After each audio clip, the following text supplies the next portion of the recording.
students, my name is Aslanova Makhlojo Raboyevna, Department of Obstetrics and Gynecology, Bucharest State Medical Institute, name of Abu Ali ibn Sina. Today's topic name is adenomyosis. Contents adenomyosis, it's how we, with your introduction, definition, symptoms, causes, adenomyosis with endometriosis, 4 stages of adenomyosis, diagnosis, treatment, management, and adenomyosis in infertility, case history of adenomyosis, and questions. Introduction.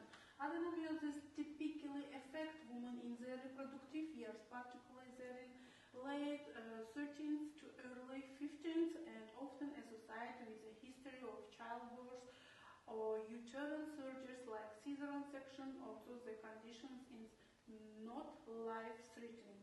It can significantly impact the woman's quality of life. Diagnosis is often challenging, and to release on imaging techniques such as ultrasound and magnetic resonance tomography, and it is definitive confirmation usually made through histological examination after hysterectomy. Adenomyosis, how we know it's adenomyosis, it starts to grow into the muscle wall of your uterus. Its endometrium grows inside the muscle, and it causes your uterus to thicken and enlarge, sometimes up to double or triple its usual size. Adenomyosis can cause painful periods, heavy or prolonged menstrual bleeding with clotting, and abdominal pelvic pain. Do you know it's the difference between fibroids and adenomyosis? Symptoms of adenomyosis.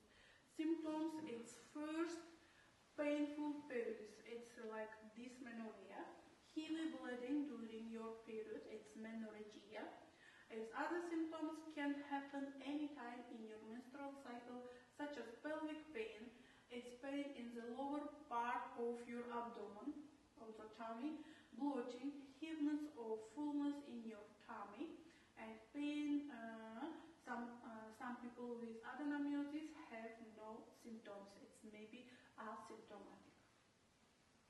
Causes of adenomyosis and causes of more etiological, because doctors don't know what causes this condition, but they have some theories. First, it's invasive cells. Cells from your uterine lining may invade the muscle wall. If you have surgery on your uterus, it's such as a cesarean section, that might provide an opening for cells to spread. Developmental origins. Some cells might grow in the wrong place during fetal development, meaning you are born with misplaced tissue already in the muscle wall. It has also been linked to elevated aromatase levels and enzyme responsible for synthesizing estrogen. Additionally, studies have indicated that age parity may play a role. The risk of adenomyosis has been found to decrease after menopause, likely due to change in the levels of various hormones such as progesterone, estrogen, prolactin, and follicle stimulation hormones. It's our symptoms. And how we differentiate adenomyosis or endometriosis. Adenomyosis and endometriosis, it's the same type of cells that line the uterus, also grows outside of it. If you use outside from uterus, it's endometriosis. And adenomyosis, it happens when the same kind of cells that line the uterus also grows deep in the muscular wall of the uterus and thickness it. Adenomyosis, it's only to uterus. Endometriosis, it's outcome of the uterus if you have some endometriosis. In adenomyosis, have four stages of adenomyosis. It's A, B, C, D. Stage first, it's early adenomyosis. The initial stage of adenomyosis is characterized by minimal infiltration of endometrial tissues into the uterine wall. Often symptoms at this stage are mild or non-exist, making early detection challenging. And the second stage is moderate adenomyosis. Infiltration becomes more pronounced. It's like affecting a larger portion of the uterine tissues. This stage is often marked by heavier periods and increased menstrual pain. Additional symptoms may include bloating and discomfort during intercourse. And stage third is severe adenomyosis. It is the third stage of adenomyosis, involves severe infiltration leading to the distortion in the shape of the uterus. Symptoms can intensify at this stage, causing significant discomfort and potentially interfering with daily life. It's very painfully. Pain during menstruation may escalate, and 3 might be an increase in menstrual flow. And the fourth stage is advanced adenomyosis. It's severe adenomyosis, extensive tissues infiltration, and potential damage to the uterus. Its symptoms are often severe and chronic, including persistent pelvic pain, heavy bleeding. It's 4 stages. And also classification: minimal, mild, moderate, and severe. Minimal is focal. Endometrial implants have not appeared or attached to any particular area. Period and digestion problems. And mild adenomyoma, its endometrial implants get present at deeper level on one side, or there may be multiple sites with implants. And diffuse, it's moderate adenomyosis, is endometrial tissue grow in size and spread throughout the uterine wall. Adenomyosis symptoms are visible.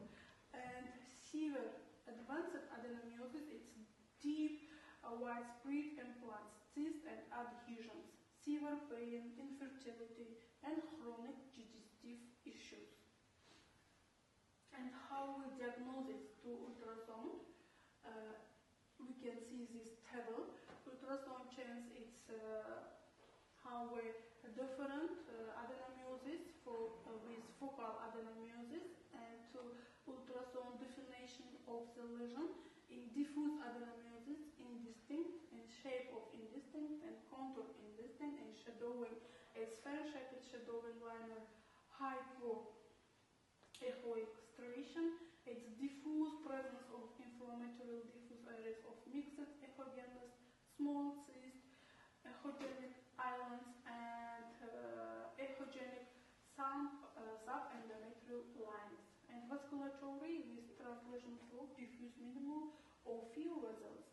Endometrial rim is irregular and distorted. And focal adenomyosis, its definition of the lesion usually well defined in cases of cystic hyperechogenic lesions. And symmetry uterine involves, it's often symmetric. But in diffuse adenomyosis, will difference in forward and anterior furrows, posterior wall is asymmetric.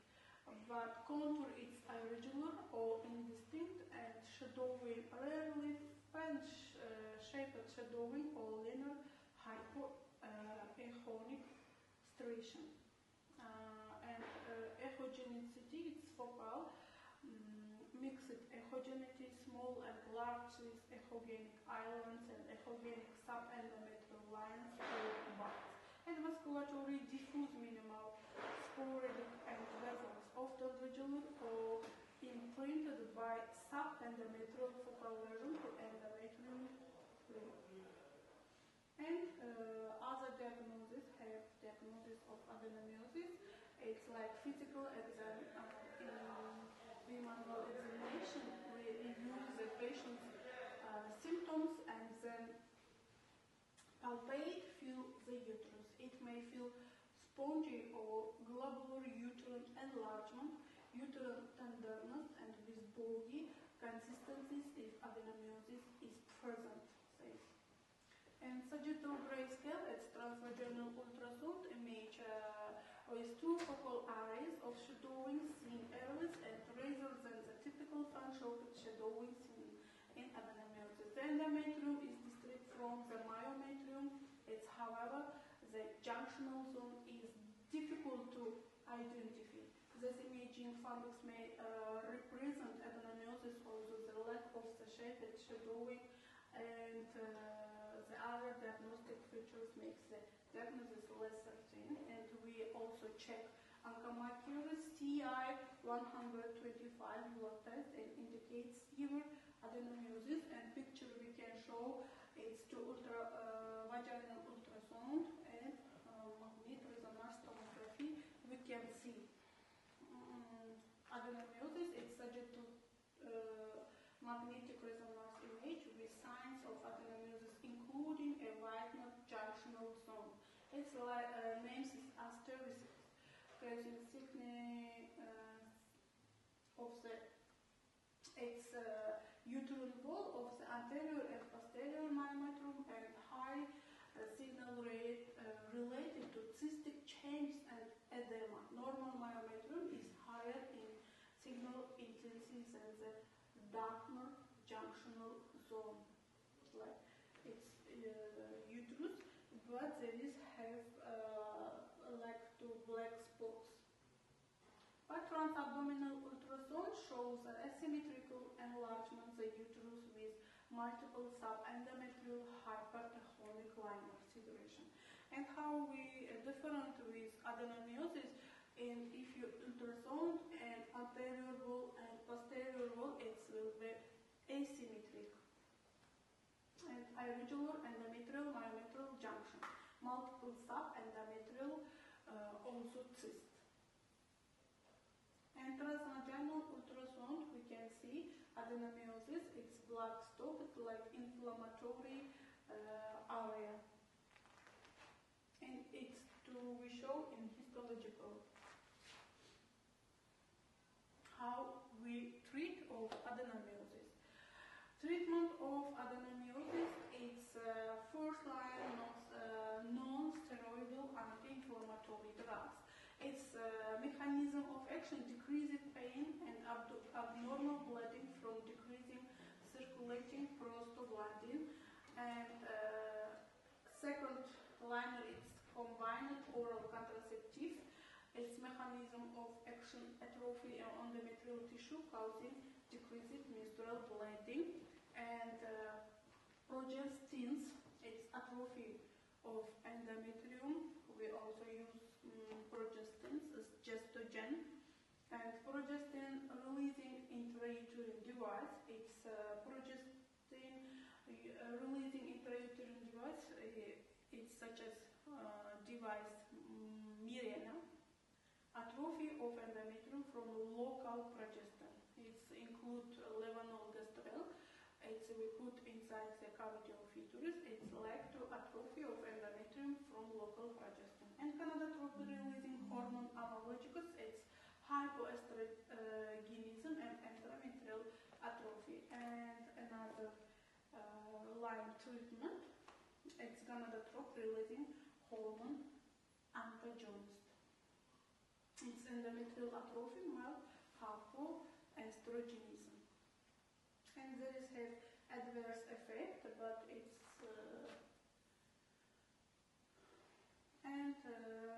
treatment of adenomyosis, pain medications. It's we say about it, no steroid anti-inflammatory drugs. After these hormonal medications, it's certain hormonal medications can help with menstruation and abnormal bleeding. Options include birth control pills, it's Depo-Provera injection, and hormonal intrauterine Mirena, like hormonal ion intrauterine device, such as its Mirena. Non-hormonal medication, it's medications like trinaxin acid, can reduce the amount of vaginal bleeding if you patients have abnormal uterine bleeding. And adenomyomectomy, it's surgery to remove adenomyosis from your uterine muscle. This procedure is similar to a myomectomy, which removes uterine fibroids. But the last step is hysterectomy. The surgery removes your uterus. After a hysterectomy, you will not have a menstrual or be able to get pregnant. If you are ineffective with medicine, it's we doing hysterectomy.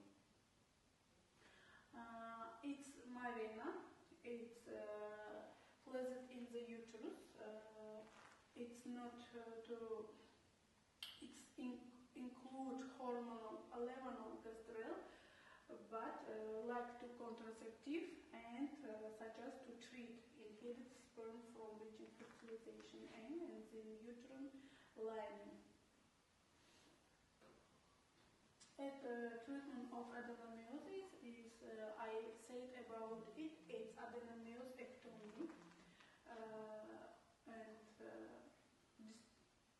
this has step by step. Adenomectomy is, you can see this picture. And more some actual problem, it's infertility and adenomyosis. And infertility and adenomyosis, presence of endometrial cavity, distortion are associated with reduced implantation and pregnancy rates. Women with adenomyosis, normal architecture of the archimyometry. It was destroyed owing to invagination of the endometrial glands and stroma. If very effective to adenomyosis, we are doing also recommend IVF. And macrophages have the capacity to produce not only pro-inflammatory cytokines such as TNF and IL-1, but also reactive oxygen spices that can be toxic to embryos. But severe adenomyosis who, after a failed implantation, have significantly greater stromal macrophage density than the non-adenomyosis. But it's additional